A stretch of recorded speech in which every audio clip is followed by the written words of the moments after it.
மைக்கம் நேயர்களுக்கு அன்பான வணக்கம். முதலமைச்சராக திரு விஜய் அவர்கள் நேற்று பதவியேற்றுக் கொண்டார். அவர் கூட 9 அமைச்சர்களும் பதவியேற்றுக் கொண்டாங்க. புது சட்டசபை அமைஞ்சிருக்கு. எம்எல்ஏக்களும் பதவியேற்றுக் கொண்டாங்க. அதை பற்றியும், அப்புறம் அதிமுக 2ஆ உடையதா, 2 அணிகளாக சட்டசபைக்கு வந்த அதிமுக எம்எல்ஏக்கள் இதை பற்றியும் இன்றைக்கி வந்து விரிவாக விவாதிக்க இருக்கோம். வீடியோ ஸ்கிப் பண்ணாமல் லாஸ்ட் வரையும் பாருங்கள். வாங்க வீடியோக்குள்ள போகலாம். வணக்கம் சார். வணக்கம் சார். நம்ம வீடியோவை விஜய் அவர்கள் பார்க்குறது போல இருக்குது. நீங்கள் ஒன்று ஒன்றா சொல்ல எல்லாம் நடந்துக்கிட்டே இருக்குது. எப்பொருள் யார் யார் வாய் கேட்பினும் அப்படின்ற பாலிசி அவர் வச்சுருந்தாருன்னா உண்மையிலே நல்லது தான் நம்ம சொல்ல போகிறோம். இன்றைக்கி கூட ஸ்டாலின் அவர்களை வந்து சந்திச்சிருக்காரு. நீங்கள் கூட சொன்னீங்க ஒரு தலைவராக சந்திக்கணும், ஒரு அரசியல் மாண்பு அப்படின்னு சொன்னீங்க. அவர் அதை கேட்டிருக்காரு, ஃபாலோ பண்ணுறாரு. அதாவது அண்ணாவை உதாரணம் சொல்லி நான் சொன்னேன். அண்ணா கலைஞர் 1967 ஆட்சிக்கு வந்த பொழுது எல்லா தலைவர்களும் போய் பார்த்தாங்க. மாலை வாங்க கூட காசு இல்லை, எலுமிச்சை பழத்தை ஆமாம் நெஞ்சுக்கு நிதியில் எழுதியிருப்பாருன்னு. அந்த பண்பாடு வந்து இருக்கணும், இவருக்கு இருந்தால் நல்லாயிருக்கும் அப்படின்னு. இவரும் இளையவர், வயதில் இளையவர். இவர்களை பார்த்துட்டு மரியாதை நிமித்தமாக சந்திக்கிறதுன்றது நல்ல விஷயம். வைகோவை சந்திக்கிறாரு, திருமாவளவனை சந்திக்க போகிறாரு, எடப்பாடி பழனிசாமி மற்றவர்களையும் சந்திச்சிட்டாருன்னா நல்லாயிருக்கும். ஒரு மோடி அமித்ஷா அவர்களையும் சந்திக்க போகிறது அவர் பேச்சு வருது. ரொம்ப நல்லதுங்க. அது வந்து டபுள் இன்ஜின் சர்க்கார்னு சொல்லுவோம்ல. ஒரு மத்திய அரசோட கொள்கை ரீதியாக சண்டை போடலாம், நிர்வாக ரீதியாக நட்போடு இருக்கணும். அது நவீன் பட்நாயக் அந்த வேலையை பண்ணியிருந்தார் கரெக்டாக. அப்போ அந்த மாதிரி விஷயங்களில் நீங்கள் எவ்வளோக்கு எவ்வளோ நீங்கள் பண்ணுறீங்களோ அது வந்து ஸ்டேட்டுக்கு நல்லாயிருக்கும். அது இது. ரெண்டாவது, அநேகமாக சபாநாயகர் கூட நீங்கள் சொன்ன மாதிரி தான் நடக்கும். நம்ம வச்ச வேண்டுகோள் நம்ம என்ன சொன்னோன்னா, சபாநாயகர்ன்றது எல்லாரோடையும் நட்போடு இருக்கிற ஒருத்தர் இருக்கணும். எல்லாருக்கும் பழக்கமானவராகவும் இருக்கணும். அவர் ஆமாம், இனிமையானவர், எளிமையானவராக இருக்கணும். அப்படிப்பட்ட ஒரு சபாநாயகராக இருந்தால் நல்லாயிருக்கும். அப்போ எப்படி ஒருத்தர் இருக்கக்கூடாதுன்னு ஒருத்தர் இருந்துட்டு போனார். ஏற்கனவே யாரையும் பேச விட மாட்டார். பேசாத சொல்லு அப்படி இப்படின்னு அரசியல் வேறு பேசியிருந்தார். சபாநாயகர் அரசியல் பேசக்கூடாது. சபாநாயகருடைய அடிப்படையே அவர் பொதுவானவர். அவர் அரசுக்கு உட்காந்து விளக்கெல்லாம் கொடுத்துட்ருக்கூடாது. அரசியல் கட்சி தலைவர் மாதிரி பேசக்கூடாது. அவர் வந்து பொதுவானவர். சபாநாயகர் ஆகிட்டார்னா அவர் அரசியலை பேசக்கூடாது. ஆனால் இங்கே உட்காந்துட்டு இவர் அப்பாவை பண்ணதெல்லாம் பார்த்தீங்கல்ல. சபாநாயகர் எப்படி இருக்கக்கூடாதுன்றதுக்கு முன்னுதாரணமாக அவர் இருந்துட்டு போயிட்டார். அது இதுக்கு முன்னாடி இருந்த எந்த சபாநாயகரும் இந்த அளவுக்கு அரசியல் பேசினது கிடையாது. கண்டபடி பேட்டி கொடுக்குறது, அது பேட்டிகளே பெரும்பாலும் தவிர்த்துருவாங்க. அந்த வகையில் ஜேசிடி பிரபாகரன் அவரை சபாநாயகர் ஆக்கினா நல்லா இருக்கும்ன்றது நம்மளுடைய வேண்டுகோளாக இருந்தது. இன்னொரு வேண்டுகோளும் வச்சுருந்தோம். துணை சபாநாயகராக ஒரு பெண்ணை கொண்டு வாங்க. அது சிறுபான்மையாக இருந்தால் இன்னும் நல்லாயிருக்கும். இல்லை ஒரு தலித்து பட்டியலினத்தை சேர்ந்தவங்களாக இருந்தால் இன்னும் சிறப்பாக இருக்கும். பல சிறப்புகள் இவர்கள்ட்ட இருக்குது. அதிகமான பொது தொகுதியில் பட்டியலினத்தினரை நிறுத்தி ஜெயிச்சது. அதிக அளவில் சிறுபான்மை 11 நினைக்கிறேன் கொண்டு வந்தது. இளைஞர்கள் அதிகம் பண்ணது. 2 திராவிட கட்சிகள் ஆயுத எழுத்து படம் பார்த்த மாதிரி இருக்குது. ஆயுத எழுத்து படம் பார்த்த மாதிரி இருக்குது. அப்படியா? அந்த மாதிரி பல இது வந்து பண்ணது. முதலமைச்சரே கோட்டு போட்டு வந்து உக்காந்தது இப்போ தான் பார்க்குறோம். இந்த மாதிரி பல சிறப்புகள் இருக்குது. அந்த சிறப்போட சிறப்பாக இப்போ இவர் ஜேசிடி பிரபாகரன் வர்றது நல்ல விஷயம். ஏன்னா அவர் எல்லாரோடையும் ஒரு அனுசரணையாக இருப்பார். பல விஷயங்களை சபாநாயகர் அறையிலேயே சபாநாயகர்கிட்ட நேரடியாக விவாதிக்கிற வந்திருக்கோம். ஜெயக்குமார் அப்படி இருந்தார். ஜெயக்குமார் இருக்கும்போது, ஜெயலலிதா இருக்கும்போது எல்லாம் அப்படி இருப்பாங்க. ஏதோ இந்த ஸ்கூல் டீச்சர் இருக்கிற மாதிரி. அவங்க கொஞ்ச நேரம் பார்ப்பாங்க. சரி நான் இருந்தாலும் தான் பிடிக்கிறீங்க அப்படின்ட்டு வசந்த மண்டபத்துக்கு போயிடுவாங்க. அவங்க இப்படி போனோன்னு பார்த்தா டீச்சர் போனோன்னு கிளாஸ் ரூம் எப்படி இருக்கும், போச்சான்னு நம்ம இவரெல்லாம் ஸ்டாலின்லாம் எஞ்சி போய் அவருடைய ஜெயக்குமார் நின்று பேசின்னு இருப்பாப்புல. ஒரு ஜாலியான ஒரு இதுவாக இருக்கும். நம்ம பார்க்கும்போது நல்லாயிருக்கும், பரவாயில்லடா அப்படின்னு. அந்த மாதிரி ஒரு இது ஜெயக்குமார் இருக்கும்போது அந்த இது இருந்தது. தனபால் அவர் ஸ்டைலில் அவர் பண்ணார். அமைதியாகவும் ஒரு இதுவும் பண்ணார். அந்த மாதிரி சபாநாயகர்ன்றது இவர் இருந்தாலும் அதே மாதிரி ஒரு நட்பு இருக்கும். ஏடிஎம்கே எம்எல்ஏவாக இருந்தவர். டிஎம்கேல எல்லாருக்கூடையும் பழகினவர். எம்ஜிஆர் காலத்துலேருந்து இருக்கார். வில்லிவாக்கம் எம்ஜிஆர் அவர் பேர். வில்லிவாக்கம் எம்ஜிஆர் அவரை தான் சொன்னார்னு நினைக்கிறேன். எனக்கு ஒரு பொண்ணு தான் அவனை கட்டி வச்சுருக்காரு. அதனால் எம்ஜிஆருடைய மருமகன் சபாநாயகர் ஆகிறது நல்ல விஷயம்தான். சரி சார்.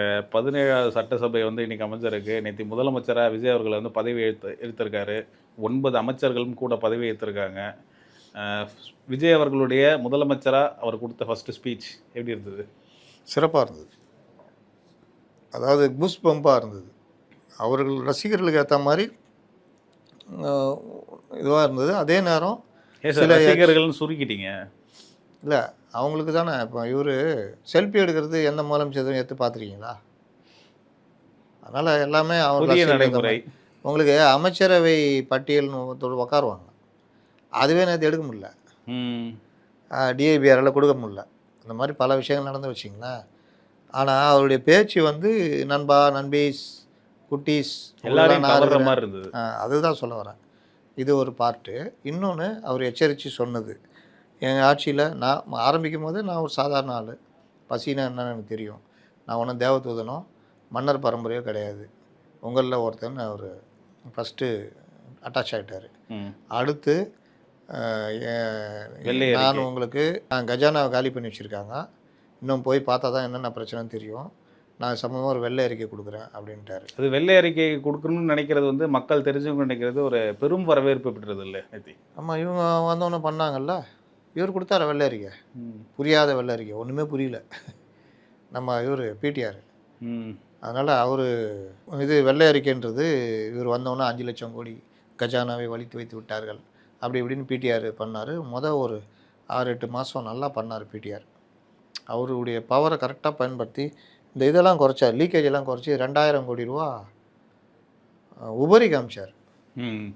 நீங்கள் சிம்பிளாக சொல்லணுன்னா, இப்போ 1 லட்ச ரூபா நீங்கள் சம்பளம் வாங்குறீங்க, சம்பளம் வாங்கினோன்னா உங்கள் அப்பா சொல்கிறாரு, ஏப்பா அவங்களுக்கு கடன் கொடுக்கணும்பா, வட்டி 20,000 ரூபா, தங்கச்சிக்கு ஒரு 10,000 ரூபா அந்த இது கொடுக்கணும்பா, இந்த மெடிக்கல் பில்லு ஒரு 10,000பா, அதுப்பா இதுப்பான்னா நீங்கள் உட்காந்து சம்பளம் வரதுக்கு முன்னாடி ஒரு இது போடுறீங்க, பட்ஜெட் போடுவீங்க. 1,10,000 ரூபா ஆகும்பா செலவு, 10,000 ரூபா வெளியே கடன் வாங்கி தான் ஆகணும், இது பற்றாக்குறை பட்ஜெட்.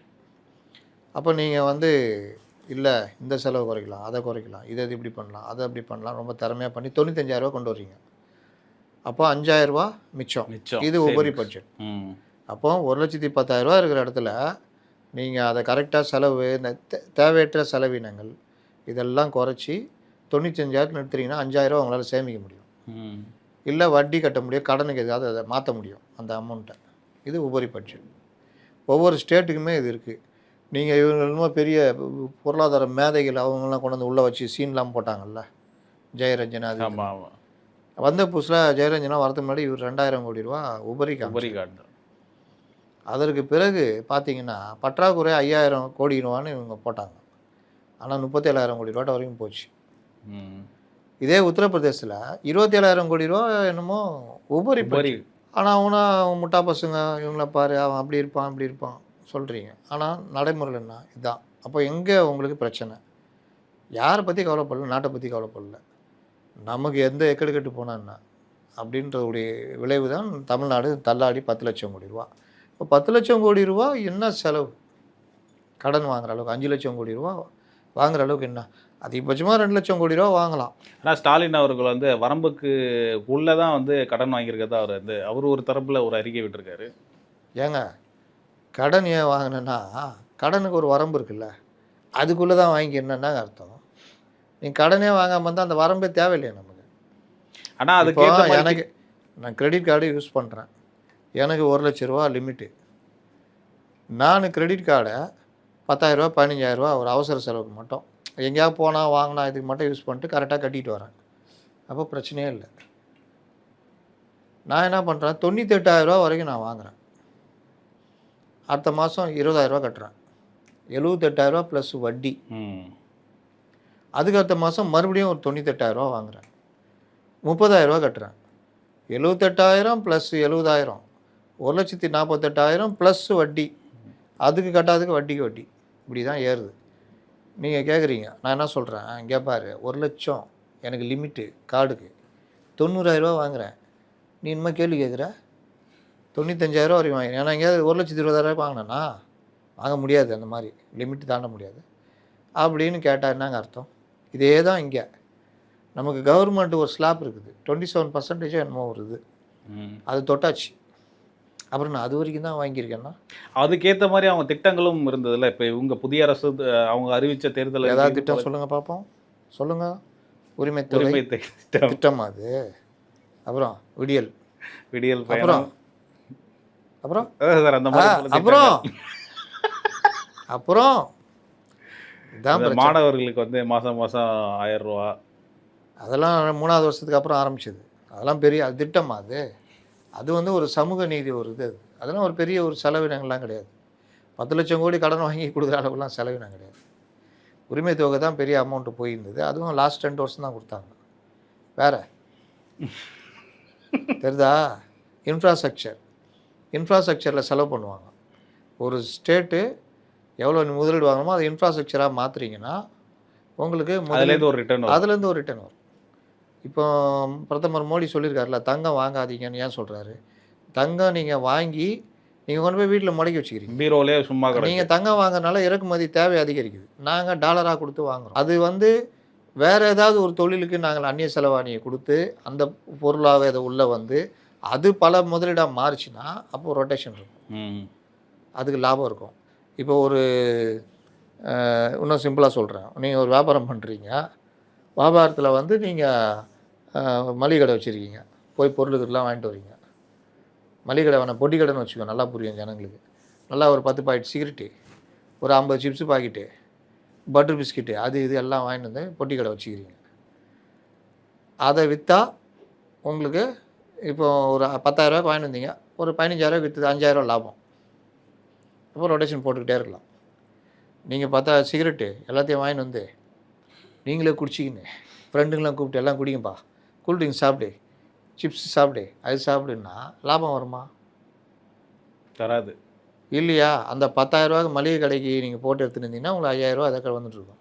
10,000 கொண்டு போய் ஒரு நல்ல அருமையான சேர், பூந்தொட்டி 10,000 வாங்கிட்டு வந்து வீட்டில் வச்சிட்டீங்க, அவ்வளோதான் போச்சா? இப்படி தான் நடக்குதுன்றது தான் இது. அப்போ இந்த கவர்மெண்ட்டு 10 லட்சம் கோடி ரூபா கடன் வாங்கினாங்கன்னா அது இன்ஃப்ராஸ்ட்ரக்சராக மாறுச்சா இல்லையா, இல்லை வாங்கின கடனில் வீணாக போச்சா, இல்லை நல்ல முதலீடு போயிருக்கா, இதெல்லாம் செக் பண்ணுறது தான் வெள்ளை அறிக்கை. அதை கொடுக்குறேன்னு சொல்லிக்கிறாரு, பார்ப்போம். இன்னொன்று அந்நிய முதலீடு ஈர்ப்பு. அதில் வெள்ளை அறிக்கை கேட்டப்போ அவர் ஒரு A4 ஷீட்டை காமிச்சார். இவர் வெள்ளை அறிக்கை கொடுத்தாருன்னா உண்மையிலே நல்லாயிருக்கும். 3வது சென்னை மாநகராட்சி, அது உண்மையிலேயே எத்தனை % தான் செலவு பண்ணீங்கன்றது சொல்லுங்கள். வேலைகள் முடிந்தது, தனி பட்ஜெட்லாம் போட்டிருந்தாங்க, அது ஒரு பட்ஜெட்டு. இது சொல்கிறேன், 95% வேலைகள் முடிந்தது, 85% வேலைகள் முடிஞ்சது, 65 தான் முடிஞ்சிருக்கு, மழை நீர் வடிகால் 100 முடிஞ்சது. என்ன தான் முடிஞ்சது சொல்லுங்கள்? எப்போ கேட்டாலும் 4,000 கோடிக்கு என்னையா பண்ணிங்கன்னு கேட்டால் மோட்ரு பம்பு செட்டு இது வச்சுருக்கோம் பண்ணியிருக்கோன்றது. அப்புறம் மழைநீர் வடிகால். இன்னொன்று சொல்கிறேன், அவருக்கு காதில் விழுந்துச்சுன்னா நல்லாயிருக்கும். தயவுசெய்து யார் வரப்போகிறான்னு தெரில அந்த துறைக்கு. மழைநீர் வடிகால் இருக்குல்ல, அதில் பள்ளம் தோண்டி அந்த பள்ளத்தை தூக்கி எல்லாம் வெளியே போட்டு கடை வச்சுக்கிறவங்களாம் கட்டையை போட்டுன்னு உட்காந்துருப்போம். யாராவது கஸ்டமர் வரானான்னு எல்லாம் பள்ளம் போட்டுருவான். 2 மாதத்துக்கு அந்த மண்ணை பாதி கொட்டிடுவான், பாதி ரோடு பூட்ட கேஸ். இதில் நம்மளால் புதுசாக கார் வாங்கிட்டு அப்போ தான் வருவார், எட்டி பார்ப்பார், போக மாட்டார். எதிரில் வர மாட்டி பெரிய டிராஃபிக் ஜாம். இதை விட ரொம்ப சிம்பிள் மழைநீர் வடிகாலுக்கு. தயவுசெய்து முதல்வர் அவர்களே பரிசீலனை பண்ணுங்கள். அந்த பைப்புகளை பதிக்கிறது, உருண்டை வடிவ பைப்புகளை ஒரே நாள் 50-100 மீட்டரா 100 மீட்டர் பள்ளம் தோண்டி அப்படியே பக்லைன் வச்சு பைப் அப்படியே உள்ளே அரைக்கிறது. ஜாயிண்ட்டுக்கு மட்டும் அந்த மேனுவல் மாதிரி இருக்கும்ல, அதுக்கு மட்டும் ஒரு ஸ்கொயர் கட்டுறது, தண்ணி இதில் அதில் போகும். இன்னொன்று வட்ட வடிவமாக இருக்கிறதுனால அதில் மணல் தேங்காது. நீங்கள் ஸ்கொயராக இது போட்டிங்கன்னா, கான்கிரீட் போட்டிங்கன்னா அதில் அப்படியே உட்காந்துக்கும் மணல். அதை க்ளீன் பண்ணுறதுக்காக தான் மறுபடியும் உடைக்கிறது, கொசு பண்ணையாக உள்ளே மாறும். இது இப்படி இருக்குதுன்னா ரவுண்டாக வந்தால் அடிச்சுன்னு போயின்னு இருக்கும். இன்னொன்று ஒரு இடத்துல பிரச்சனை, மழைநீர் வடிகால் பிரச்சனை, இது சவுருக்கு இது வேறு மாற்றணும், அங்கே மட்டும் தோண்டி பைப் எடுத்து இன்னொரு பைப்பை வச்சிடலாம், செலவு மிச்சம். ஆனால் இவங்க உயிர் வாழ்கிறதே மழைநீர் வடிகாலில் தான், கான்ட்ராக்டர் அதெல்லாம். ஆமாம், அதில் எவ்வளோ பணம் விரையாகுது.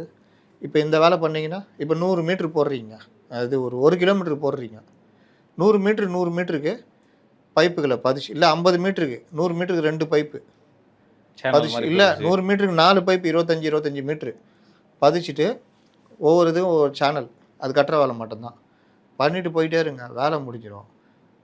ஒரு வாரத்தில் 1 கிலோமீட்டர் முடிச்சு விட்டு போயிடலாம். தோன்றது, பதிக்கிறது, சேனல் கட்டுறது, மூடி விட்டு போயினே இருக்கலாம். வேலையும் மிச்சம், இதுவும் மிச்சம். பல நாடுகளில் இதான் பண்ணிக்கிட்டு இருக்கிறான். இங்கே வீரப்பன் ஒரு பொதுப்பணித்துறை இன்ஜினியர் பல ஆண்டு காலமாக சொல்லிகிட்டு இருக்காரு. நான் 2011 ராஜ் டிவியில் வேலை செய்யும் போது அவர்கிட்ட பேட்டி எடுத்து போட்டேன். எத்தனை வருஷம் ஆயிடுச்சு, இன்னே வரைக்கும் இவங்க மாறவில்லை. எல்லாத்தையும் மாறிட்டாங்க. அப்போது சாதாரண ஃபோன் இருந்தது, பட்டன் செல்லு. இன்றைக்கி ஆண்ட்ராய்டு ஃபோனு, ஐஃபோனு, ஒரு லேப்டாப்பே செல்லு போனால் வச்சுட்டு இருக்கோம். ஆமாம், ஆனால் மழைநீர் வடிகால் மட்டும் அப்படியே தான் இருக்கு. பள்ளம் தோண்டுவாங்க, கம்பி பதிப்பு அந்த கம்பியில் வந்து சாவும், பைக் வந்து விழும், மழைநீர் தண்ணி தேங்கும், கொசு உற்பத்தி ஆகும், டிராஃபிக் ஜாமு எல்லாம். இந்த மாதிரி பல விஷயங்களில் அந்த ஸ்டாகை குறைச்சாலே நவீனத்தை யோசிச்சிங்கன்னா நல்லாயிருக்கும். இன்னொரு நவீனம் இருக்குது, அது இவங்க பண்ணுறதுக்குள்ளே விடிஞ்சிடும், ஆட்சி மாறிடும். என்ன நவீனம் சார்? ஜப்பான் மாதிரி மழைநீரை பல அடுக்குகள் பள்ளம் தோண்டி, அதாவது சுரங்கம் மாதிரி அமைச்சு பெரிய தரைக்கு அடியில் அதில் சேமிக்கிறது. அதை பல வகையில் யூஸ் பண்ணலாம். கிரவுண்ட் வாட்டர் லெவல் இன்க்ரீஸ் ஆகும். கிரவுண்ட் வாட்டர் லெவல் இன்க்ரீஸ் ஆகும், தண்ணி பிரச்சனை வராது. பல இது வீணாக கடலில் போய் கலக்கிறதுல மழை நீர், ஆமாம், அதை இந்த மாதிரி சேமிக்கிறது. ஜப்பான்லலாம் அதான் பெருசாக பண்ணிகிட்டு இருக்கிறாங்க. ஆனால் இங்கெல்லாம் அந்த மாதிரி சும்மா போவோம். ஜப்பானுக்கு கூவமாறை சுத்தம் செய்வது எப்படி? ஏய், என் சின்ன பையன்லேருந்து நான் பார்க்குறேன்டா, எத்தனை பேர்லாம் ஜப்பானுக்கு போவீங்க, இங்கிலாந்துக்கு போவீங்க, அங்கே போவீங்க, கூவாறு அப்படியே தான் இருக்குது.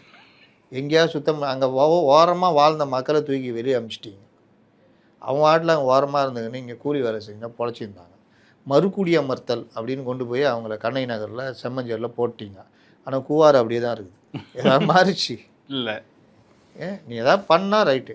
இப்போவும் போங்க, இந்த சவுத் கோமரி ரோடுன்னு ஒரு ரோடு இருக்குது, இந்த ராஜரத்ன ஸ்டேடியம் பின்னாடி, அந்த இடத்த போய் பாருங்கள். முழுசும் இந்த மோட்டர் வாகனங்கள் இது போட்டு ரோடே போக முடியாத அளவு தான் இன்றைக்கி இருக்குது. இதெல்லாம் கொசு பண்ணைகளாகவும் டெங்கு பண்ணைகளாகவும் பல இதாக மாறும். ஏன் ஒரு மோட்டார் நகரமாக அமைங்களா வெளியில், சிட்டிக்கு வெளியே? இதெல்லாம் நம்ம கோரிக்கை. அவ்வளோ விஷயங்கள் இருக்குது. இவர்கள் இப்படியே இருந்து பழகிட்டாங்க திராவிட கட்சிகள். அவன்கிட்ட போய் பேசுனீங்கன்னா அவன் வந்து மாறுதலை பற்றி யோசிக்க மாட்டான், பூமராகவே இருப்பான். பூமர்கிட்ட போய் நீங்கள் எதாவது பேச முடியுமா மாறுதலை பற்றி? இல்லை, பேச முடியாது. நீங்கள் பூமரா இல்லை மாறுதலை விரும்புகிறீங்க? கேட்க மாட்டாங்க, கேட்க மாட்டாங்க. அறப்படிக்காது தான் கரெக்டுன்னுவான். நீங்கள் என்ன சொன்னாலும் இன்னைக்கு எவ்வளோ வந்துடுச்சு, இன்னும் உக்காந்துட்டு எனக்கு இது வந்து நான் அந்த பேர் கொஞ்சம் சேவ் பண்ணி கொடுன்னு தான் சொல்லுவான். இப்படி தான் இருக்காங்க இன்றைக்கி. நம்ம இதை விஞ்ஞானத்தை எப்படி பயன்படுத்திக்குவோம், எவ்வளோ வந்திருக்கு இதில் அப்படின்னு தெரிஞ்சிக்காமல் இருக்கிறது தான் இவங்க தப்பே. தெரியாமல் இருக்கிறது பிரச்சனை இல்லை, தெரிஞ்சிக்காமல் இருக்காங்க. அப்போது அதிலேருந்து ஒரு இளைஞர் பட்டாலும் வந்திருக்கு. பண்ணுவீங்களா? பண்ணிங்கன்னா நல்லாயிருக்கும். இல்லை பூமர்களாக இருந்தீங்கன்னா நம்ம ஒன்றும் சொல்கிறதுக்கு இல்லை. நம்மளை பொறுத்த வரைக்கும் தாவேக ரசிகர்களுக்கும் மற்றவர்களுக்கும், அந்த ரசிகர்கள்னு தாண்டி தொண்டர்களுக்கும் மற்றவர்களுக்கும் நம்ம சொல்கிறது, இது ஹனிமூன் பீரியடு. 6 மாதம் இவர்களே நாம் வந்து பெருசாக தப்புன்னு தெரிஞ்சால் கூட பெருசாக நம்ம விமர்சிக்க போகிறது இல்லை. ஆனால் எல்லாருமே 6 மாதத்துக்கு அப்புறம் நீங்கள் எல்லாருமே தயாராகலைன்னா விமர்சனங்கள் என்பது வரத்தான் ஆரம்பிக்கும். அப்போது எல்லாருமே வந்து கரெக்ட் பண்ணுறது, அது மீறி என்னென்ன தப்பு வருதோ எல்லாரும் பேச ஆரம்பிச்சிடுவாங்க. அதனால் விமர்சனம் இல்லாத ஆட்சி இருக்குமானா அது இருக்க முடியாது. ஆனால் இவர்கள் போன பாதையில் போவாதீங்க. இதை வேற சில பேர் சொல்கிறாங்க, என்னங்க இவர்கள்ன்றீங்க, இந்த பக்கம் அந்த பக்கம், திமுக வேறங்க போன மாதிரி போவாதீங்கப்பா. முதலமைச்சர் எப்படி இருக்கக்கூடாதுன்றதுக்கு ஒருத்தர் உதாரணமாக இருந்தாருப்பா. அதிகாரிகளை பேச்சு கேட்டுக்கலாம், அந்த மாதிரி இருக்காதீங்க, அதுதான் சொல்கிறது. அதனால் பேசின பேச்சு அதிகார மையம் இங்கே பவர் சென்டர் ஒன்று தான், வேறு யாரும் கிடையாது. ஆமாம், இதை எம்ஜிஆர் சொன்னார். நான் மட்டும்தான், ஒருத்தர் பேசிட்டாப்புல, தலைவர் வந்து 1, நாங்கள்லாம் 0, சேர்ந்தாதான் 1000மோ 10,000மோ லட்சமோ அப்படின்ட்டாப்புல. தலைவர் வேறு மாதிரி எடுத்துக்கினாப்புல. என்னது, நான் 1, நீலாம் சேர்ந்தாதான் 100, 1000, 10,000மா? அப்போ நீ இல்லைன்னா நான் வெறும் 1 பேட்டா இருறா அப்படின்ட்டு மறுநாள் காலையில் எல்லாம் வாங்கப்பா, நடந்ததுங்க சீரியஸா, எல்லாம் வாங்க, லெட்டரில் கையெழுத்து போடு. தலைவர் என்ன போடு எல்லா ராஜினாமா லெட்ரு. என்னடா தலைவர் இந்த மாதிரி பண்ணுறாரு, வாங்கி வை. அப்புறம் தலைவர் நடிக்காத, கிளம்பு. தலைவரை வர தலைவர், டிரைவரா ஆட்டோ பிடிச்சி போனாங்க. எல்லாரையும் அமுச்சிட்டு மறுநாள் இது பண்ணார், அவர் ஷஃபிள் பண்ணார். ரீஷஃபிள் பண்ணி அதே ஆளுங்க தான் கொடுத்தாரு, கொஞ்சம் மாற்றி கீதி போட்டு ஒரே நேரத்தில் 6-8 பேரை தூக்கி விட்டார். பேட்டா 1-0 கதையா சொல்கிறேன் அப்படின்னு. அதுலேருந்து தழுவிட்டு எது பேசினா உஷாராக பேசணும்பா, யூ அப்படின்னு. அந்த மாதிரி அவர் இன்னொன்று செஞ்சார். என் குடும்பமோ ஜானகி குடும்பமோ எங்கள் அண்ணன் குடும்பமோ யாருமே தலையீடு இருக்காது. அப்படி யாராவது அந்த பேரை சொல்லிக்கிட்டு வந்து பண்ணாங்கன்னா அவர்களை ஆதரிக்காதீர்கள், அது எங்களுடைய இது கிடையாது, யாராவது பண்ணீங்கன்னா நீங்கள் தான் பொறுப்புன்ட்டாப்புல. பேப்பரில் விளம்பரம் கொடுத்தாரு. ஆனால் அவர் காலத்தில் யாரும் தலையிட்டதே கிடையாது, அதிகார மையங்கள்லாம் கிடையாது. எம்ஜிஆர் மட்டும்தான், அவர் தான் தீர்மானிப்பார், அவர் தான் இது. அந்த மாதிரி ஏன் இதை அவர் சொல்கிறாரு? எத்தனை அதிகார மையம், சென்னைக்கு ஒரு அதிகார மையம், அங்கே ஒரு அதிகார மையம், இங்கே ஒரு அதிகார மையம், ஓவரால் அதிகார மையம், வீட்டுக்குள்ளே அதிகார மையம், சினிமாவுக்கு ஒரு அதிகார மையம் என்னங்க? அதனால தான் அதிகார மையம் கிடையாது, நான் மட்டும் தான்றாரு. மட்டும்தான் அதை கடைப்பிடிச்சாருன்னா உண்மையிலே கோயில் கட்டி கும்பிடலாங்க. கோயில் கட்டி கும்பிடலாம். யாரும் உருவாக விட மாட்டேன்றாருல, வேறு யாருக்கும் இடம் இல்லைன்னு. உண்மையிலே கோயில் கட்டி கும்பிடலாம். நெக்ஸ்ட்டு பணம் சம்பாதிக்கணும்னு நினச்சிட்டு இங்கே வராதீங்க. வராதீங்க, எண்ணத்தில் இருந்தால் போயிடுங்கன்றாரு. போயிடுங்க. பெரிய கோயிலாக கட்டி கும்பிடலாம். நான்லாம் தாவே கையிலே சேர்ந்துருவேன். வேற ஒன்றும் இல்லை. ஏன்னா இந்த மாதிரி நீங்கள் யோசிச்சு பண்ணீங்கன்னா என்ன ஆகும்னா, இந்த டெண்டர்தாரர்கள்ட்ட கமிஷன் வாங்குறது. இப்போ 100 ரூபாய்க்கு ஒரு ப்ராஜெக்ட்டு, ஒரு ரோடு போடுறது 2 லட்ச ரூபா. 1,60,000 இருந்தால் ரோடு போடலாம், ஓரளவு நல்லாயிருக்கும். அப்படின்னா 2 லட்ச ரூபா தலைவரே 40% பிரச்சனையே இல்லை அப்படின்னு 40% இப்படி ஒதுக்கிட்டு 40% போனால் எவ்வளோ ஆகும்? 80,000 இப்போ 1,20,000 கையில் கொடுப்பாங்க கான்ட்ராக்டர்கிட்ட. அதுக்கு கீழே இவருக்கு அவருக்கு இவருக்குன்னு அவர் கையில் வர்றது 80,000 வரும். அந்த 80,000 கொண்டு போனால் அவருக்கு லாபம் வேணுமானாவா? அப்போ அவர் ஒரு 30% லாபம் எடுத்துக்கிட்டாருன்னா 50,000. 1,60,000 போட வேண்டிய ரோடு 50,000 போட்டால் எப்படி இருக்கும்? நம்ம மக்கள் மறுநாளே போய் டேய் நேத்தாண்டா ரோடு போட்டாங்க, இன்னைக்கு பாடுறா அப்பாரா டே குழி பாடுறா அவங்குது குழி இருக்கும், பேத்துக்குன்னு வரும். யார்கிட்ட போய் கேட்பீங்க? பழுக்குன்னு மூஞ்சிலேன்னு வைப்பான். தழுவிரி எழுத்து பேசுறியா நீ அப்படி இப்படின்னு. இல்லை ரோடை பேத்து ஒருத்தன் ஃபோட்டோ எடுத்து போடுறான்னு வச்சுக்கிங்க, சைபர் கிரைம்லேருந்து வரும் சம்மன். அரசுக்கு எதிராக நீ செயல்பட்டீங்க, இவன் நீங்கள் வந்து உடனடியாக இது சம்மந்தமாக பதில் சொல்லவும் அப்படின்னு இன்னொருத்தன் கேஸ் போட்டுருவான். போட்ட ரோடை பேத்து எடுத்துட்டான் அப்படின்னு. பொது சொத்துக்கு சேதம் விளைவித்தல் அப்படின்ட்டு எங்கடா பொது சொத்து கையை வச்சாலே வருதுடா வெறும் மண்ணா அப்படின்னு. கான்ட்ராக்டரை போய் யாராவது கேட்பாங்களா? இல்லை ஏதாவது ஒரு வழக்கு போட முடியுமா? ஒன்றும் நடக்காது. யாராவது ஒருத்தர் துள்ளுவார், இவ இந்த மாதிரி பண்ணிட்டாங்கன்னு. அவர் வருங்க வா 30% எடுத்தான்ல 2% வச்சுக்கோ. ஏன் எழுதினுங்கிறாரு போ. ரைட், அருமையாக இருக்கு ரோடு, சூப்பர் ரோடு, அவ்வளோதான் போ. இதுதான் நடைமுறை. இதில் நான் சொன்னது வேணால் கூட குறைய. ஆனால் ஒரு திட்டம் வரும்போதே இப்போ எம்எல்ஏக்கள் நிதி கொடுக்குறாங்கல்ல, உண்மையிலே சொல்கிறேன், அவர் விஜய் இந்த விஷயத்தை கவனித்தார் என்றால் நல்லாயிருக்கும். 2 கோடி ரூபா வரும்போதே 40% என்ன பண்ணுவீங்க? அந்த பர்சன்டேஜை ஒழிச்சிங்கனாலே போதும். அப்போது அந்தந்த நிதி நீங்கள் கட்சி நடத்தணும், நிதி வேணும். இந்த சொல்லுவாங்கள்ல, நம்பா இருக்குதுலேயே அந்த ஆஃபீஸர் நல்லூர்ப்பா, நம்ம என்ன கொடுக்குறோமோ வாங்கிக்குவார், வேலையை முடிச்சு கொடுத்துருவாரு அப்படின்னு. இவன் ஐயோ சொத்தை எழுதி கேட்பான்ப்பா இவன். அப்படி 2க்கு வித்தியாசம் இருக்கா? ஆமாம். என்ன கொடுக்குறோமோ வாங்கிக்கிங்க, ஒன்றும் தப்பே கிடையாது. ஏன்னா அதை ஒரிஜினலாக சொன்னார்ல, என்ன சொன்னார்? லஞ்சம் வாங்கிறது தப்பு இல்லை, இந்த அளவுக்கு ஆடா ஏதோ ஒன்று சொன்னார் அந்த டைமில், நியாயப்படுத்தினார். அதனால் கட்சி நிதிக்காக எதுக்காக ஏதாவது ஒன்று பண்ணிங்க, இந்த தேர்தல் நிதி தேர்தல் பத்திரம் ஏதாவது ஒன்று பண்ணிங்க. ஆனால் நீங்கள் ஏதாவது நிறுவனம் கார்பரேட் நிறுவனத்தோட ஒப்பந்தம் போட்டுக்குங்க, அவன் ஏதாவது உங்களுக்கு சகாயம் செய்வான், அதெல்லாம் ஒரு விஷயம். ஆனால் ஓரளவுக்காவது ஜனங்களுக்கு செய்யுங்க. ஜனங்களுக்கு பயங்கரமாக செய்யுங்கன்னா ஜனங்களுக்கு அந்தளவுக்கு பேராசெல்லாம் கிடையாது, ஓரளவுக்காவது செய்யுங்க. அதுதான் நீங்கள் வாட்டில் ஏதாவது ஒன்றுன்னு சொல்லிட்டு இந்த மாதிரிலாம் அந்த இது ஃபாலோ பண்ணி போனாங்கன்னா உண்மையிலேயே நீங்கள் அடுத்த 5 ஆண்டு ஏன்னா திராவிட கட்சிகளுடைய அந்த எரா முடியுது. நியூ எரா ஸ்டார்ட்ஸ் நவ் அப்படின்னார்ல, அந்த நியூ எரா ஸ்டார்ட் ஆகிடுச்சு தான், உண்மை தான். ஏன்னா அடுத்தடுத்து ரெடியாகவே இருக்குது என்னன்னாலும் ஓட்டு போடுறதுக்கு. ஆனால் அதுக்குன்னு நம்ம வந்து ஒரு ஆட்டம் ஆடிட்டோன்னா அப்படி தலைகளாகிடும். பொதுமக்களும் போட்டிருக்காங்க, பிச்சு எடுத்து போட்டுக்கிறாங்க. ஏன்னா அந்த திராவிட கட்சிகளே வேண்டாம், மாறுதல் வேணும். அப்போ அந்த திராவிட கட்சிகள் வேண்டாம், மாறுதல் வேணும்னு கொண்டு வந்த பொழுது உங்கள்கிட்ட இருக்கிறதில் பெரும்பாலும் திராவிட கட்சிகள் சேர்ந்தவர்கள் தான். அந்த தாக்கம் வராமல் பார்த்துக்க வேண்டிய பொறுப்பு விஜய்க்கு இருக்குது, விஜய் அவர்களுக்கு இருக்குது. அப்போது இருக்கிறவர்களை கரெக்ட் பண்ணுவது, இருந்தவர்களையும் அவர்களையும் எப்பா இது என் கவர்மெண்ட்டு, இது இப்படி தான் போகணும் பண்ணிட்டு போ, ஒரேடியாக பண்ணனா அவ்வளோதான், ஒரேடியாக அமுச்சிடுவேன், அதனால் பார்த்து பண்ணிக்க. ஏன்னா அதே மாதிரி அதிகார மையங்கள் சொன்னார்ல, அது ஏதோ அவரை சுற்றி இருக்கிறது மட்டும் இல்லை, அதை தாண்டி மாவட்டங்களில் வட்டங்களில் நான் யார் தெரியுமா அப்படின்னு ஒரு மிதப்பு இருக்கும். அந்த மிதப்பு என்ன ஆகும்னா லோக்கல் மக்கள்கிட்ட பார்த்தியா வந்தோடனே ஆட ஆரம்பிச்சிச்சு, அவனுங்களே தேவையில்ல போகிறப்பா, அவனுங்களே தேவையில்ல நினப்பு வந்துடக்கூடாது அப்படின்ற நினப்பு வராத அளவுக்கு பண்ணணும். தேவைப்பட்ட இடங்களில் நான் சொன்ன மாதிரி ஜெயலலிதா மாதிரி இருக்கணும். ஒரு வந்துச்சுன்னா நடவடிக்கை அப்படின்னா வர்றதுக்கு பத்திரிகையாளர்களுக்கு ஸ்பேஸ் இருக்கணும். இப்போ அதெல்லாம் கூட தேவையில்ல, உங்களுக்கு சமூக வலைதளத்துலேருந்து எல்லாத்துலேயும் வந்துடுது. அப்போ போட்டவனை கூப்பிட்டு இங்கே வா எப்படி போடலான்னு நடவடிக்கை எடுக்காமல் போட்ட விஷயம் என்னன்னு பார்த்து நடவடிக்கை, அது நல்லாயிருக்கும். இன்றைக்கி பாருங்கள் செந்தில் பாலாஜி விவகாரம். எஸ்பி வேலுமணி அது அடுத்து வரும் சார். அதுக்கு முன்னாடி வந்து முதல் கையெழுத்து 3 கோப்பில் வந்து கையெழுத்து போட்டார்.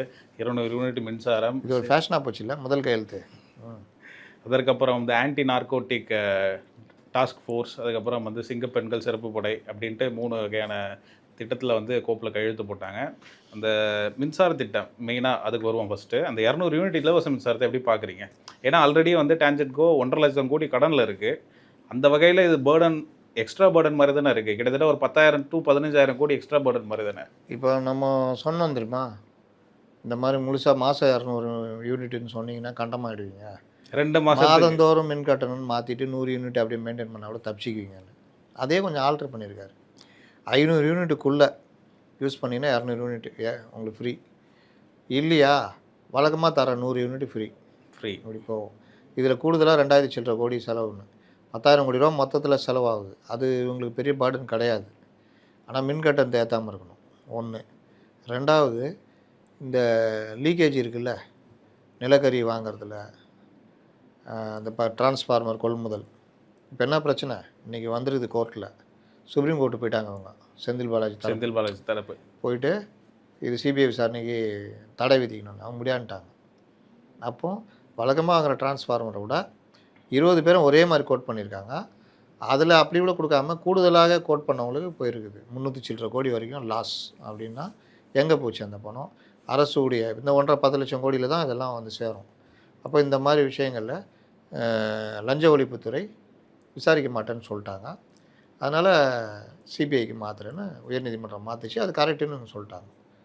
இப்போ சிபிஐ விசாரணைக்கு தடை இல்லை, உடனடியாக வழக்கு போடுவாங்க. இப்போ இந்த மாதிரி விவகாரத்தில் லீக்கேஜ் எங்கே வருது, எங்கெங்கே முறைகேடாக பணம் வெளியே போகுது. இப்போ மின்சாரம் 1 யூனிட் கூட இவங்க தயாரிக்கலைன்னு ஒரு குற்றச்சாட்டு இருக்குது. இவங்க சும்மானா அப்படி இப்படின்னு சொல்லி பார்த்தாங்க. ஆனால் உண்மை என்ன? அதான் உண்மை. அப்போது நம்ம தயாரித்தா 3 ரூபாய்க்கு 1 யூனிட் தயாரிக்க முடியும்னா வெளியில் 9 ரூபா 10 ரூபாய்க்கு வாங்குறது. அட 7 ரூபாய்க்கு தரத்துக்கு ஒருத்தர் ரெடியாக இருந்தாலும் 9 ரூபாய்க்கு வாங்கினா இப்படி தான் வந்து நம்மளுடைய பணம் இந்த லீக்கேஜ் போகுது இல்லை. இதை ஓட்டைகளெல்லாம் அடைச்சாலே தண்ணி நிற்கும் பாத்திரத்தில். அப்போ பாத்திரத்தில் தண்ணியே இல்லைன்னா ஓட்டையாக இருந்துச்சுன்னா அப்படி எல்லா ஓட்டையும் அடைங்க, தண்ணி நிற்கும். அப்போ நிதி வந்து மிச்சப்படும். இது நம்ம ஒரு துறைக்கு சொல்கிறோம். இது மாதிரி எல்லா துறையிலும் சொன்னார்ல. இப்போ இனிமேல் போய் பார்த்தா தான் தெரியும் எங்கெங்கே என்னென்ன பிரச்சனை இருக்குதுன்னு. அந்த பிரச்சனையை நியாயமாக இந்த அதிகாரி வந்து மலுப்போம் சார். ஏன்னா இங்கேயே இருக்கிறது தானே. இவர்கள் ஒரு அரசாங்கத்தை உருவாக்குவார்கள். ஆமாம். நான் பிரதானமாக அவருக்கு விஜய்க்கு சொல்வது, இவர்கள் எங்கேயும் இல்லை, இங்கே இருந்து தான் வருகிறார்கள். இவர்கள் இத்தனை ஆண்டு காலம் திராவிட கட்சிகளோடு ட்ராவல் பண்ணவங்க. அப்போ இவர்கள் ஏடிஎம்கே டிஎம்கேலாம் பார்த்தவங்க. இவர்கள் ஒரு வகையாக உங்களை பழக்குவார்கள். இல்லை சார் இது இப்படி தான் சார் இது இப்படி தான், இதில் வந்து இத்தனை பர்சன்டேஜ் சாதாரணமாக பண்ணுறது தான் சார் இது இதுன்னு. அது வந்து டேஞ்சர். அதே மாதிரி கான்ட்ராக்டரில் நீங்கள் மாற்ற முடியாது.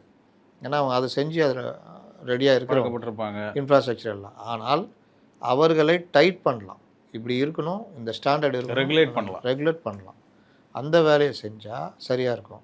இப்போவே பல அதிகார மையங்கள் உள்ளே பூந்துக்கிட்டு இருக்குது. நம்மளுக்கு தகவல் வருது. பலரும் வந்து பல இது நடக்குது. ஆனால் இதெல்லாம் ஒரு பார்வைக்கு இன்னொன்று, இந்த பேசுகிறது, இந்த தகவல் வரதெல்லாம் உடனுக்குடன் எடுக்கிறதுல திரும்ப சொல்கிறேன், ஜெயலலிதா மாதிரி இருக்கும். என்ன தப்பு நடக்குதுன்னு எடுத்தாலே இவங்க எல்லாரையுமே லாக் பண்ணிடலாம். அதனால் இந்த விவகாரங்களில் அவர் லீக்கேஜ் எல்லாம் குறைக்கணும். இந்த மாதிரி கான்ட்ராக்டர் விஷயங்கள், பல விஷயங்கள், அப்புறம் மக்களுக்கு நன்மை தர விஷயம். இப்போ சென்னையை கொஞ்சம் ஓரளவுக்கு சீர்படுத்தினார் வச்சுங்க, பயங்கர பேராகிடும். அதே மாதிரி கொஞ்சம் நவீனமாக யோசிக்கிற இது தொழில் வளர்ச்சிக்கு முதலீடுகளை கொண்டு வருது. அதில் சந்திரபாபு நாயுடு மாதிரி இருக்கும். இந்த மாதிரி ஒவ்வொரு விஷயத்துலையும் அவர் இறங்கினார்னா அது வேறு லெவல் தான். பெண்கள் பாதுகாப்புக்காக சிறப்பு படை ஏங்க அதெல்லாம் வந்து ஒரு இது தாங்க, எல்லாம் ஊரே ஆய்வுன்னு சொல்லலாம். எனக்கு அதெல்லாம் நம்பிக்கை இல்லை. பெண்கள் பாதுகாப்புக்கு இருக்கிற இதை வச்சே கரெக்டாக பண்ணலாம். எங்கே பிரச்சனை? குடும்ப வன்முறை ப்ளஸ் மது போதை தான். அந்த போதை ஆன்டி நார்கோட்டிக் அதுவே ஏற்கனவே இருக்குங்க. நம்மள என்ஃபோர்ஸ்மெண்ட்டுன்னு இருக்குங்க. என்ஐபி இருந்தது, எல்லாம் பிஇடபிள்யூ இருக்கக்கூடியதை ரெகுலேட் பண்ணாலே போதும்னு சொல்லி என்ஐபியும் பிஇடபிள்யூ ஒன்றாக்குனாங்க. தனித்தனியாக இருக்கணும். அதை போய் ஒன்றாக்குனாங்க. இவங்க வந்தோன்னே ஒன்றாக்கி என்ஃபோர்ஸ்மெண்ட் போட்டு அதுதான் ஏடிஜிபி, இந்த நம்ம முன்னாடி கமிஷனர் ஒருத்தர் இருந்தார், இப்போ டெப்டேஷனில் போயிட்டார், அவரை போட்டு வச்சுருந்தாங்க. அதான் கள்ளச்சாராயம் எல்லாம் போச்சு. நீங்கள் அது இருக்கிறத நல்ல ஆஃபீஸர்ஸ் போட்டு கரெக்டாக பண்ணிங்கன்னா அது வேறு லெவலில் உங்களுக்கு கட்டுப்பட்டுரும். ஏகேவிங்க இருக்கிற வரைக்கும் கஞ்சா ஒன்றுமே இல்லையே, ஓடி போயிட்டானுங்க இங்கேருந்து காஞ்சிபுரம் செங்கல்பட்டுன்னு. ஏகே விட்டு நவுந்தார், அதுக்கப்புறம் உள்ள எல்லாம் வந்துடுச்சு. அப்போது இப்படிலாம் இருந்தால் அந்த இளைஞர்கள் அது அவர் சொன்னார்ல, நம்ம பிள்ளைகளை நான் அதில் போக விட மாட்டேன் அப்படின்னு சொன்னார்ல, உண்மையிலேயே அந்த அக்கறை இருந்தால் அங்கே இருந்தால் அந்த அக்கறையிலேருந்து தான் இதெல்லாம் யோசிக்கணும். சார் அவர் ஆஃபீஸர் அது இங்கே பசங்க பாதிக்கப்படுறாங்க, நீங்கள் இன்னும் நீ யூனிஃபார்ம் போட்டு இது பண்ணிகிட்ருக்குற, அப்படி தான் வரணும். இங்கேருந்து தான் அவருக்கு அந்த கோபம் திரும்பணும். அப்போ தான், ஏன்னா இவருக்கு ஓட்டு போட்டு தேர்ந்தது அவங்க தான், நாளைக்கு அவங்க தான் எதிர்கால தலைமுறை. அப்போ அவங்கள பாதுகாக்க வேண்டியது விஜய்க்கு பொறுப்பு முதலமைச்சர். அதனால் அந்த இது பெண்கள் பாதுகாப்புன்றது இதெல்லாம் குறைச்சிங்கனால பெண்களுக்கு பாதுகாப்பு கிடைச்சிரும். போதை தான் பெரிய பிரச்சனை. கஞ்சா போதை, மெத்தப்பட்டைன் போதை, டாஸ்மார்க் போதை. டாஸ்மார்க் போதை கூட அவன் பழகிட்டு இருப்பான், அவனுக்கே நடக்க முடியாது, ஒரு மாதிரியே தான் இருப்பான், ஃபுல்லாச்சு அது எதுவும் வேலை செய்யாது வேறு, அப்படியே இருப்பான். ஆனால் அந்த கஞ்சா மெத்தப்பட்டைன் இருக்குதே அப்படியே முறுக்கேறும், ஏதாவது பண்ணணும் தான் எதையாவது பண்ணுறது. அதனால் இதை ரெண்டை குறைச்சிட்டு பார்கள், FL2 பாரு, இந்த மாதிரி பல விஷயங்கள், அப்போ 24 மணி நேரம் மது விற்பனை இருக்குல்ல, இந்த மாதிரி விஷயங்கள்லாம் அறவே தடுக்கிறதுக்கு அதுக்கான அதுக்கு போடுங்க ஸ்பெஷல் படை. அவன் வந்து அங்கே போயிட்டு என்னப்பா அப்படின்ட்டு அதில் அமௌண்ட் வாங்காமல் பார்த்துக்கணும். உண்மையிலேயே மூட வைக்கணும். அந்த மாதிரி அதெல்லாம் பண்ணிங்கன்னா நல்ல க்ளீன் கவர்மெண்ட்டு. பண்ணல வச்சிங்க அட போயா 10ஓட பண்ணுது ஒன்று அப்படின்ற மாதிரி போயிடும். அப்படின்ற ஒரு நிலைமை மக்களுக்கு வந்தோம். சரி சார், நேற்று இந்த பதவியேற்பு விழாவில் ராகுல் காந்தி அவர்கள் வந்து கலந்துக்கிட்டாரு. கலந்துட்டாரா? வந்தாரா? இல்லை சார், அவரை வந்து அமைச்சர்கள்லாம் பதவி ஏற்றுட்டவங்க யாருமே வந்து அதனால தான் கேட்குறேன். அவங்களுக்கு ராகுல் காந்தினா தெரியுமா? என்னையா யோ அந்த நிகழ்வு அவரை விஜயை கும்பிட்றீங்க, இவரை கும்பிட மாட்டீங்க. அவரும் ஒவ்வொரு தடவையும் எவனா விஜய் அவர்களே அவரை வந்து பக்கத்தில் வச்சுட்டு தான் உட்காந்துருந்தாரு. எல்லாத்துக்கும் விஷயம் பண்ணியிருந்தாங்க, எல்லாம் பண்ணியிருந்தாங்க. செல்ஃபி எடுக்கும்போது கூட அவரை தான் முதல்ல எடுத்தாங்க. விஜய் அவர்கள் ஒரு இம்பார்ட்டன்ஸ் கொடுக்கும்போது மற்ற கூட இருந்த விஜய்க்கு தான் ஒரு ராகுல் காந்தி தெரியும் போல, இவங்க யாருக்கும் தெரியாதுன்னு நினைக்கிறேன் கட்சிக்காரங்களாம். அது ஏன் சார் அது வந்து ஒரு எதிர்க்கட்சி தலைவர், பாராளுமன்ற எதிர்க்கட்சி தலைவர்? ஏங்க நயினார் நாகேந்திரன் வந்திருந்தார், தமிழிசை அவங்க வந்திருந்தாங்க, அவங்கள கூட வரவேற்கலைங்க. அந்த ஒரு இது கூட இல்லை. அதுவாது கீழே உட்காந்துருந்தாங்கன்னு சொல்ல சார், மேடையில் வர மேலே உட்கார கூப்பிட்டு வர்றாங்க இல்லைங்க, அவங்கள வரவேற்பு சொல்லும் போது அவங்களையும் வர சொன்னால் தானேங்க மரியாதை. அதுதாங்க பண்பாடு. அவங்க பண்பாடு அவங்க காமிச்சிட்டாங்க, உங்கள் பண்பாடு நீங்கள் காமிக்கணும்ல. அவர் பாவம் அங்கேருந்து இங்கே வந்து உட்காந்துனுக்குறார் டெல்லியிலேருந்து. ஏம்பா இப்படி கும்பிட்டு இப்படி ஒரு கும்பிடு போட்டுனா அவர் சந்தோஷப்பட்டு ஸ்மைலிங் ஃபேஸ்லேயே அவர் பார்த்துனேங்கிறாரு. கும்பிடுவாங்களா? கும்பிடுவாங்க. நீயா கும்பிடுவியா? நீ கடைசி வரைக்கும் புறக்கணிப்பு. ஏன் சார் புறக்கணிப்பு? இல்லைங்க, பதட்டத்தில் இருக்காங்கல்ல. அது எப்படி சார் 9 பேருமே பதட்டத்தில் இருப்பாங்களா? இருக்காங்க. நீங்கள் வேறு கை கால்லாம் அப்படி தான் ஒரு மாதிரி இருக்கும் அந்த இடம், அந்த டைம் பதவி ஏற்கிறது இதெல்லாம். அப்போ வந்து அது அப்படியே வந்துட்டு அப்படி தான் சொல்லிட்டு போக வேண்டியதான், வேறு என்ன பண்ணுறது, போங்க. தெரியுது. சபாநாயகராக வந்து ப்ரோட்டாம் ஸ்பீக்கராக வந்து கருப்பையா அவர்கள் வந்து இன்னைக்கு பதவி ஏற்றிருக்காங்க. இன்றைக்கி சட்டமன்றம் கூடியிருக்கு. 17வது சட்டமன்றம் வந்து கூடி எம்எல்ஏக்கள் எல்லாம் பதவி ஏற்றாங்க. அந்த நிகழ்வை பற்றி நினைக்கிறீங்க? பல பேர் என்ன வழக்கமாக நடக்கிற நிகழ்வு தான், கொஞ்சம் பேர் சர்டிஃபிகேட் வீட்டில் வச்சுட்டு வந்துட்டாங்க. அதை விட கொடுமை என்னென்னா, எதிர்கட்சி தலைவர் வர்றாரு, அவரை பார்த்து கும்பிட மாட்டேங்கிறாரு, வீட்டுக்கு போனால் மட்டும் கட்டி பிடிச்சிக்கினாப்புல. இன்னும் பலர் கும்பிடல, சில பேர் எல்லாருக்கும் கும்பிடு போட்டாங்க. பண்பாடு என்னென்னா எல்லாரும் ஃப்ரெண்ட்லியாக இருக்கணும். அது இன்னொன்று சார், இந்த திமுக அதிமுக பின்னாடி உட்கார வச்சுருந்தாங்க, கிட்ட உட்கார வச்சுருந்தாங்க. சபாநாயகர் தேர்வுக்கு அப்புறம் தான் அது அவங்களுக்கான இருக்கைகள்லாம் ஒதுக்கப்படுமா? இப்போவே ஒதுக்கிட்டாங்கன்னு நினைக்கிறேன். முன்னிருக்கையெல்லாம் கட்சி தலைவர்களுக்கு கொடுத்துருவாங்க, எதிர்கட்சி தலைவர்களுக்கு. இப்போது காங்கிரஸ் இருந்தால் கூட எதிரில் தான் உட்காருவாங்க, அமைச்சர்கள் மட்டும்தான் இங்கே உட்காருவாங்க. ஆதரவு கட்சிகள் எல்லாமே எதிரில் தான் உட்காருவாங்க, எதிர்கட்சிகள் எதிர்வரிசையில் தான் உட்காருவாங்க. அதில் வரிசை பிரகாரம் தான் கொடுப்பாங்க. எதிர்கட்சி தலைவர் இப்போ இவர் இருக்கார், எஸ்பி வேலுமணி தேர்ந்தெடுக்கிறாங்க அதிமுக வச்சுக்கோங்க.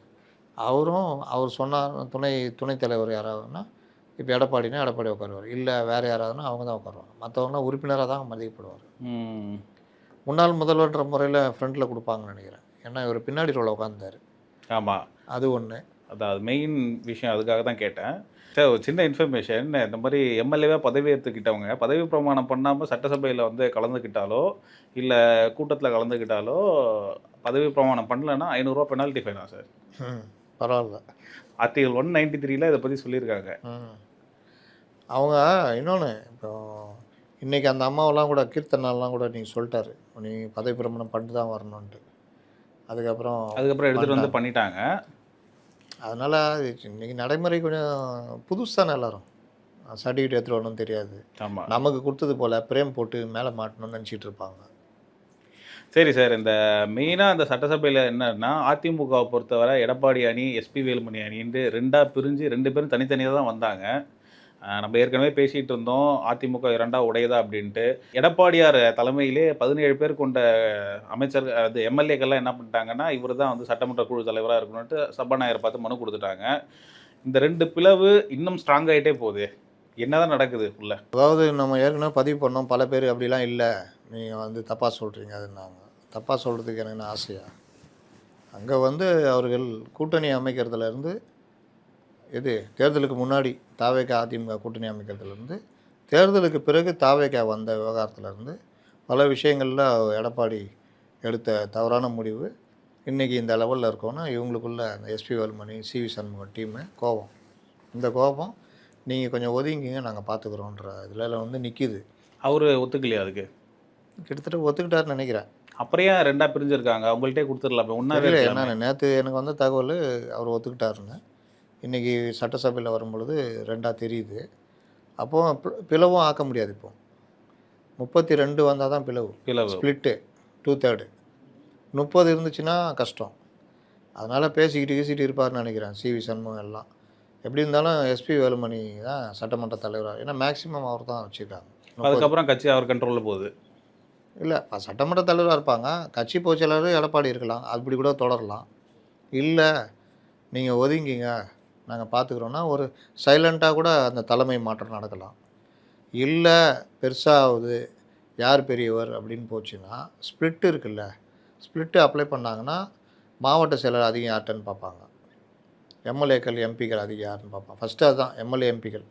செகண்டு மாவட்ட செயலாளர், கீ போஸ்ட் நிர்வாகிகள். மாநில பொதுச் செயலாளராக அங்கே எதிரில் இருப்பார். மற்ற எல்லாருமே இந்த சைடில் இருக்காங்க. பொதுக்குழு உறுப்பினர்கள், மாவட்ட செயலாளர்கள், இதெல்லாம் இங்கே இருக்குன்னா நீங்கள் தான் அதிமுகன்றுவாங்க. அப்போ அவர் வந்து இல்லை அப்படின்ற மாதிரி ஆகிடும். இனி நீங்கள் தனியாக பார்த்துக்குங்கன்ற மாதிரி ஆகும். அதை விட அவர் ஒரு மாதிரி பேசி வச்சு சுமூகமாக தான் போவாங்கன்னு நினைக்கிறேன். இப்போ வரைக்கும் பெருசாக வெடிக்கலையே, யாரும் வந்து வெளியில் பேட்டி கொடுக்குறது எதுவும் இல்லை. அதனால் அதிமுக உண்மையிலேயே அவர் கஷ்டப்பட்டுருக்காரு. 10 தோல்விக்கு பிறகும் 11ஆவது எந்திரிச்சு நின்று தான் கொண்டு வந்திருக்காரு. அவருடைய உழைப்பு மதிக்கப்படணும். அதே நேரம் உழைப்பு ஹார்ட் ஒர்க் மட்டும் இருந்தால் போதாது, ஸ்மார்ட் ஒர்க்கும் இருக்கணும். அப்போ அவர்கிட்ட இல்லைன்னு சொல்கிறீங்களா? ஆமாம், ஸ்மார்ட் ஒர்க் இல்லாததுனால தான் இவ்வளோ பிரச்சனை. 90 சீட்டு துணைத் தலைவர், துணை முதல்வர் பதவின்னு கேட்டு வந்தப்போ ஒத்துக்கிட்டு தான் இன்றைக்கி ஏடிஎம்கே முதல்வர் ஃபஸ்ட் ப்ளேஸு. இயற்கையாகவே அவங்களுக்குள்ளேயே நம்ம செகண்டு தான்ற மைண்ட் செட்டு பதிவாயிருக்கும். அப்படி தான் வந்தாங்க. இல்லை வேணான்னு ஒதுக்குனது இவர் தான் அன்றைக்கி சண்டை. சரி, தெரியாதே சார் இப்படி நடக்க போகுது, இப்படி இவ்வளோ பெரிய கட்சியாக உருவெடுக்க போகுதுன்னு அப்போ தெரியும். வடிவேல் சொல்ல அப்படி புள்ள பூச்சிக்கலாம் கொடுக்கும் மொழிக்குன்னு யாருக்கா தெரியும் அப்படின்னு. சாதாரண கான்ஸ்டபிள் அந்த படத்தில் இன்ஸ்பெக்டராக வர மாதிரி காமிப்பாங்கல்ல. ஆக்சுவலாக இன்ஸ்பெக்டர்லாம் வர முடியாது, எஸ்ஐயாக தான் வரலாம், டைரக்ட் எஸ்ஐ ஆகி. சரி, அது படம். அப்போ அந்த மாதிரி வடிவேல் என்ன சொல்லுவார், புள்ள பூச்சிக்கலாம் கொடுக்கும் மொழிக்கும் நமக்கு தெரிஞ்சுதான் அப்படின்வார். அந்த மாதிரி இவங்கெல்லாம் ஜெயிப்பாங்கன்னு அவன் நினைக்கலல்ல. ஆனால் ஜெயிச்சிங்கன்னா நீங்கள் எடப்பாடியுடைய மரியாதை வேறு, தோத்துட்டா அந்த பொறுப்பையும் தூக்கி அவர் தலையில் தான் போடுவாங்க. ஊராக போனேன், 335 தொகுதி பிரச்சாரம் பண்ணேன், நான் பண்ண மாதிரி யாராவது கஷ்டப்பட்டீங்களா அப்படின்னா அதெல்லாம் எங்களுக்கு தேவையில்லை, ஜெயிப்பு தோல்வி தான் எங்களுக்குன்னு. அதனால் அது நோக்கி நகருது. அடுத்தடுத்து அப்டேட் வரும்போது நம்ம பேசுவோம். சரி சார், இப்போ எஸ்பி வேலுமணி தலைமையில் சட்டமன்ற குழு உறுப்பினர் சொல்லிட்டீங்க, அப்புறம் சிவி சண்முகம் தலைமையில் கூட்டம் நடக்குது. எந்த கூட்டம் நடந்தாலுமே அதில் பேரும் ஒன்றா தாங்க இருக்காங்க, எல்லாரும் ஒன்றா தான் இருக்காங்க. S P Velumani, C V Shanmugam, Thangamani. இல்லை, அப்போ அவர் தலைமை இல்லாமல் ஏன் எஸ்பி வேலுமணி? வட மாவட்டங்கள் அதிகமாக அவர்கிட்ட தான் இருக்கிறாங்க, செல்வாக்கு அதிகமாக வட மாவட்டம் தான் ஜெயிச்சிருக்காங்க. அதனால் சிவி சண்முகம் மெயின்டைன் பண்ணுறாரு. அவங்க 2 பேரும் ஒற்றுமையாக தான் இருக்காங்க. எஸ்பி வேலுமணியை தலைவராக கொண்டு போகலாம், பொதுச் செயலாளராக கொண்டு போகலாம், இல்லை சட்டமன்ற தலைவராக கொண்டு போகலான்னு. பொதுச் செயலாளர்ன்றது அப்புறம் என்ன நடக்கும்னு தெரியாது, பார்த்துக்குவோம். ஒன்றாக இருக்கணும் தான் நம்ம ஆசைப்பட்றோம். ஏன்னா எதிர்கட்சி ஆகணும். ஏன்னா 2 கட்சி இருக்குது, 2மே காலி ஆகுது. இதில் யார் காலி ஆகுறாங்கன்ற இனிமேல் தான் தெரியும். ஏன்னா டிஎம்கேவில் கூட்டணியே அங்கே போயிடுச்சு. நாளைக்கு உள்ளாட்சி கிளாச்சின்னா அப்படியே வந்துடுவாங்க. இன்றைக்கே திரும்ப ஒரு கட்டையை போட்டாப்புல, இந்தியா கூட்டணியில் திமுக இல்லை, நாங்களும் எங்கே இருப்பதுன்னு 2 அமைச்சர் பதவி கொடுத்தா அங்கேயே உட்காந்துக்காப்புல. முடிஞ்சிச்சா கதை? அப்புறம் உள்ளாட்சி தேர்தல் வந்தால் 2 மாநகராட்சி, ரைட்டு ஓகே விடு தலைவரை, அப்படியே நான் வந்துடுறேன் அப்படின்ட்டு அங்கேயே உட்காந்துக்குவாங்க. சிபிஎம் சிபி அங்கேயே இருந்துடும். ஏன்னா மேலிடம் தான் முடிவு பண்ணணும். காங்கிரஸ் அங்கேயே இருந்துடும். திமுக கருதி நினச்சி பாருங்கள். யாருக்கு சப்போர்ட்? அப்போ அதிமுக கொஞ்சம் ஒற்றுமையாக இருந்தால் அதிமுக உயிர் பொழைச்சிக்கும், அது கண்டமாகும். அதனால் எந்த திராவிட கட்சியில் எது வாழப்போகுது எது காலியாக போகுதுன்னு இனிமேல் தான் தெரியும். ஏன்னா ஏதாவது ஒன்று அழிஞ்சு தான் தீரணும். காலத்தின் கட்டாயன்றீங்களா? அதுதான் டெல்லி மேலிடம் எடுத்த இது. அதனால் காலத்தின் கட்டாயம் தான். அப்போ ஒருத்தர் காலி ஆவாங்க. அப்படியே ஒன்று டிவிக்கில் மெர்ஜ் ஆகிடும், இல்லைன்னா கொஞ்சம் பேர் டிஎம்கில் மெர்ஜ் ஆவாங்க. இதான் நடக்கும். அப்போ லாஸ்ட்டில் 2 பேர் நிற்பாங்க. இதுதான் டெல்லின்னு எடுக்கும்போது அடுத்த கேள்வி அங்கே வரேன். பிரதமர் மோடி அவர்கள் வந்து காங்கிரஸ் வந்து தாவேகா கூட போனதுக்கு வந்து கண்டனம் தெரிவிச்சிருக்காரு. அதெல்லாம் ஒரு அரசியலுங்க. அரசியல் அதெல்லாம் அவங்கள அறியாமல் அது பெரிய கோபம் அவங்க. அது சொன்னது என்னன்னா, காங்கிரஸ் பல கட்ட போராட்டங்கள் இருக்கும்போது திமுக ஆதரவு கொடுத்தது. ஆமாம், முதுகுல குத்தி ஆடு நனையுதுன்னு ஓனாய் அழுவுதான். போங்க கம்னு. இவங்களுக்கு என்ன கோவம்னா காங்கிரஸ் உயிர் வந்துச்சு, அந்த கோவம் வந்துச்சு. அந்த கோவம் அதை இப்படி மாற்றி சொல்கிறாங்க. அப்படி பார்த்தா இவங்க எவ்வளோ ஸ்டேட்டில் என்னென்னவோ பண்ணிக்கிறாங்க. ஏடிஎம்கேவும் ஒரு மாதிரி கிளம்சியாக இருக்குது. பிஜேபி இன்னும் டவுன்ஃபால் நோக்கி போதும். பிஜேபி ஏடிஎம்கே அப்படியே இருந்து பண்ணலாம், ஒன்றும் பிரச்சனை வராது. சரி சார், இந்த டிஎம்கே காத்து நிற்குது டக்குன்னு ஜாயின் போடுறதுக்கு. இந்த ஸ்பிளிட்டு எடப்பாடி அவர்கள் வந்ததுக்கப்புறம் தான் அந்த ஸ்பிளிட்டே உள்ளே வந்தது. இதுக்கு முன்னாடி ஓபிஎஸ் ஸ்பிளிட் இருந்தது, அதுக்கப்புறம் இப்போ எஸ்பி வேலுமணி அவர்கள் ஸ்பிளிட்டும் இருந்தது. அவருடைய தலைமை வந்து ஒரு கேள்விக்குறியாக இருக்கே சார். யார் தலைமை? இபிஎஸ் அவர்களுடைய தலைமை கட்சியை ஒன்றிணைக்குதுல. தோத்துட்டிங்கன்னா அதெல்லாம் வருங்க. அதை மீறி நிற்கிறவங்க தான் தலைவர்கள். ஜெயலலிதா, கலைஞர் 13 வருஷம் தோற்றோம், அவர்கிட்ட கையில் கட்சி கற்றுந்தது இவர் ஜெயலலிதா. அதனால் அதுக்கும் ஒரு திறமை வேணும். இன்னொன்று, அவர் எல்லா விஷயத்துலையுமே ஜெயலலிதா என்னென்ன பண்ணாங்கன்னா, சில டைம் கட்சியை விட்டு போனவன் வர்றான்னா டக்குன்னு சேர்த்துட்டு ஓரமாக போய் நின்றுருவாங்க. ஆர்.எம். வீரப்பன், KKS, ராஜகண்ணப்பன், திருநாவுக்கரசர், இப்படி ஒரு பெரிய நாவல நெடுஞ்செழியன் எல்லாம். அப்புறம் அவங்க என்ன கதி ஆவாங்கன்னு தெரியாது. கலைஞர் பார்த்தீங்கன்னா டி ராஜேந்தர்லேருந்து எல்லாத்தையும். இவர் இந்த வைத்தியலிங்கம் வந்தது கூட கண்டிஷன்ஸு. இவங்க பல பேர் இவங்களை சேர்த்துக்கலாம். ஓபிஎஸ் நிபந்தனை இல்லாமல் வரன்றார். வர வச்சு உட்கார வச்சிடணும். ஒருத்தன் எதிரில் திட்டத்தை விட கூட கூப்பிட்டா அவர் பயங்கரமாக புகழ ஆரம்பிச்சிடுவான். அப்புறம் புகழ்ந்துன்னு ஜெயிச்ச உடனே கண்டுக்காம விட்டா முடிஞ்சது கதை. மறுபடியும் வெளியே போய் திட்டிக்க போ. நீ ஒன்ஸ் வெளியே வந்து மறுபடியும் போய் திட்டினா மரியாதை இருக்காது. டி ராஜேந்தருக்கு அப்படி தான் ஆச்சு. கலைஞர் காலி பண்ணார். அதனால் எதிரியை வைக்காமல் பக்கத்தில் வச்சிடணும். இபிஎஸ் அவர்களுடைய சுயநலத்தினால தான் அதிமுக இந்த அளவு இருக்குது அப்படின்னு ஒரு 335 தொகுதி சுற்றி பிரச்சாரம் பண்ணி. ஆனால் அதோட பலன்கள் எதுவுமே கிடைக்கலையே. அதுக்கு என்னங்க பண்ண? கலைஞர் சுற்றினார், ஊரா ஜனம் எல்லாம் பண்ண 13 வருஷம் சுற்றினார், பலன் கிடைக்கல. ஆனால் நீங்கள் அப்படி சொல்கிறீங்க, அவ்வளோ சுற்றுப்பயணம் மேற்கொண்டார் அப்படின்ட்டு. சூழ்நிலையே மாறி அது கொஞ்சம் டெவலப் ஆனாலும் பரவாயில்ல. இருந்ததை இடவை கீழே தானே வந்து சீட் எண்ணிக்கை தானே குறைஞ்சிருக்கு. 22% அப்படி தானே சீட் எண்ணிக்கையும் குறைஞ்சிருக்கு. உள்கட்சி பூசலும் அதிகமாகிடுச்சு. உள்கட்சி பூசல் குறைஞ்சனால வருது. எப்பவுமே வீழ்ந்தால் வரும். 22% குறையில. ரெட்டை இலைக்குரிய வாக்குகள் அப்படி தானே இருக்குது. நீங்கள் கூடுதலாக இவர் புதுசாக வந்தவர் 2 பக்கத்துலேருந்து எடுத்து வச்சுன்னுக்கிறாரு. அவங்க வீழ்ந்து போயிட்டாங்க, 15% வாக்காக குறைஞ்சி போச்சு அப்படின்னா நீங்கள் சொல்கிறது ஓகே. 22% அப்படியே இருக்க. இவர்கள் 2% குறைஞ்சிட்டாங்களே, 26லேருந்து 24க்கு வந்துட்டாங்க. அதனால் அவருடைய உழைப்பெல்லாம் நீங்கள் இது பண்ண முடியாது. நான் தான் சொன்னேன்ல, ஹார்ட் ஒர்க் பண்ணார், ஸ்மார்ட் ஒர்க் பண்ணல. ஸ்மார்ட் ஒர்க் யார் பண்ணுவான்னா ஜெயலலிதா பண்ணிக்கிறாங்க, கலைஞர்லாம் பண்ணிக்கிறாரு. விஜயகாந்த் பிடிக்கலனா கூட சேர்த்தா தான் ஜெயிப்பானு சேர்த்துக்கிட்டாங்க. அதெல்லாம் டெக்னிக்கு. அதுக்கு சேர்க்கறதுக்கு அவங்களுக்கே இஷ்டம் இல்லைன்னா ஷோ மாதிரி ஆட்களை ஆப்ரேட் பண்ண விட்டாங்க. மூப்பனார் வந்தப்போ பட்டு நிறுத்து போட்டுக்கினார். ரஜினி வந்து ஐயோ வாங்க நண்பர் ரஜினின்ட்டாப்புல. எந்த ரஜினி? அபூர்வ ராகங்கள் நடித்தப்போ 120 இடத்துல இருக்கிறாரு ஷீல்டு வாங்குறதுக்கு. கலைஞர் அப்போ முதலமைச்சர். இவரும் ரெடி ஆகிட்டு பவுடர் விட்டுலாம் போட்டு போய் நின்றுக்கிறாப்புல. 120வது ரோலை 120வது இடமும் நின்றுக்கிறாப்புல லைன். சூப்பர் சார், ரொம்ப அழகாக உங்கள் கருத்துக்களை சொன்னீங்க. மீண்டும் ஒரு நேரத்தில் சந்திப்போம். நன்றி சார். இந்த வீடியோ உங்களுக்கு பிடிச்சிருக்குன்னு நம்புகிறோம். மேலும் இந்த மாதிரி பல விஷயங்களை தெரிஞ்சுக்க மைக்கேம் சேனலை சப்ஸ்கிரைப் பண்ணுங்கள். ஹை பட்டன் கிளிக் பண்ணாதான் ஹை பட்டன் கிளிக் பண்ணிவிட்டு வீடியோ பாருங்கள். புதுசாக தொடங்க மைக்கேம் என்டர்டைன்மெண்ட் சேனலுக்கும் சப்ஸ்கிரைப் பண்ணி உங்கள் ஆதரவு கொடுங்க.